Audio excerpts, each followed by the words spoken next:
పని చేస్తుందా? ఏదే చూపి. ఈ ఉడత చావడానికి ఏసీ పని చేయకపోవడానికి ఏంటి కారణం ఉంది. వీడియో చివరి వరకు చూడండి. ఇప్పుడమ్మా బడవ యవ్వనంలో ఉన్నప్పుడు 10 అంతస్తులు గోడైనా సరే ఈజీగా ఎక్కాలనిపిస్తుంది. ఇప్పుడేంద్రా నాయన ఈ చిన్న నిచ్చెన ఎక్కడానికి ఇంత భయపడుతున్నానా?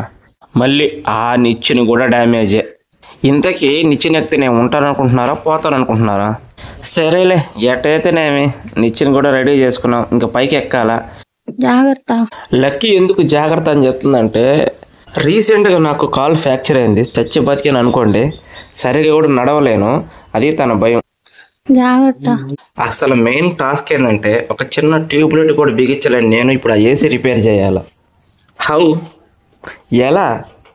అదే నాకు అర్థం కాక పైకి ఎక్కా. ఇక్కడ ఏందో ఈ నట్లేందో అసలు ఏం ఓపెన్ చేయాలి నాకు ఏం అర్థం కాక. శభాష్ నా భార్య. ఎలా పడితే అలా లాగేయాలంట. ఈ వీడియో మొత్తాన్ని ఒక లాంగ్ వీడియో చేస్తాను, ఒకసారి చూసేయండి.